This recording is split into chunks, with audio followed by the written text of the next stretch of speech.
AP degree 2020కి సంబంధించి మనకు ఒక ఇంపార్టెంట్ అప్డేట్ అయితే రావడం జరిగింది. మీకు టోటల్ ఇన్ఫర్మేషన్ మొత్తం ఈ వీడియోలో డీటెయిల్గా చెప్తాను. మెయిన్గా వీడియోలోకి వెళ్ళే ముందు శాస్త్ర కాలేజ్ అన్నమాట. ఇది మనకి నెల్లూరులో అయితే ఉంది. మెయిన్గా మనకి కౌన్సిలింగ్లో ఎవరైతే పార్టిసిపేట్ చేస్తున్నారో ఈ కాలేజ్ కూడా పెట్టడానికి ట్రై చేయండి.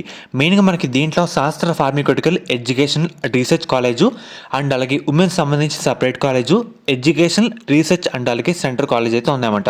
ఇలా మనకి 3 విధాలుగా కాలేజ్ అయితే ఉంటాయి.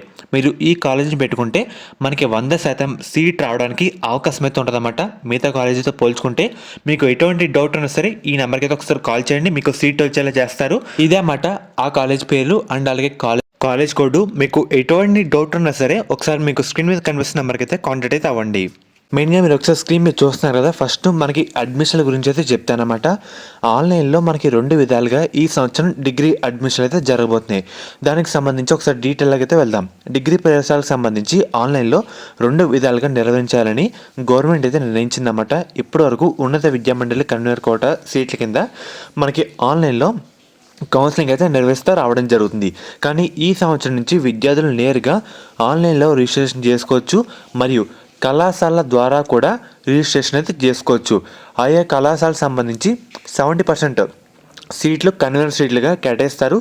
మిగిలిన 30% మనకి మేనేజ్మెంట్ సీట్స్ కింద భర్తీ అయితే చేయడం జరుగుతుంది. అంటే మీరు అనుకున్న కాలేజీకి వెళ్ళి డైరెక్ట్గా ఆ కాలేజీ ద్వారా కూడా మనకి కౌన్సిలింగ్ కూడా అప్లై చేసుకోవచ్చు అన్నమాట. ముఖ్యంగా మనకి దీనికి సంబంధించి త్వరలో డిగ్రీ అడ్మిషన్ షెడ్యూల్ కూడా మనకైతే రిలీజ్ చేయడం జరుగుతుంది. ఎందుకంటే మనకి ఒక క్లారిఫికేషన్ రావడం జరిగింది కాబట్టి తొందరలో మనకి అడ్మిషన్ అయితే స్టార్ట్ అయితే కాబోతున్నాయి. అండ్ అలాగే డిగ్రీలో సింగిల్ మేజర్ విధానాన్ని అయితే అమల్లోకి తెచ్చారు. మనకి డిగ్రీలో కొన్ని మార్పులు అయితే సింగిల్ మేజర్ సబ్జెక్ట్ విధానాన్ని అమలు చేయాలని ప్రభుత్వం అయితే నిర్ణయించిందన్నమాట. డిగ్రీలో 126 క్రెడిట్లు ఉండేలాగా మార్చున్నారు. ఉన్నత విద్యా మండలి డబుల్ మేజర్ విధానాన్ని అమలు చేసి సిలబస్ కూడా రిలీజ్ చేసి మనకి నోటిఫికేషన్ ఆల్రెడీ ఇష్యూ చేసింది. ఇప్పుడు కొన్ని మార్పులతో సింగిల్ సబ్జెక్ట్ విధానమే అమలు చేయాలని గవర్నమెంట్ అయితే నిర్ణయించిందన్నమాట.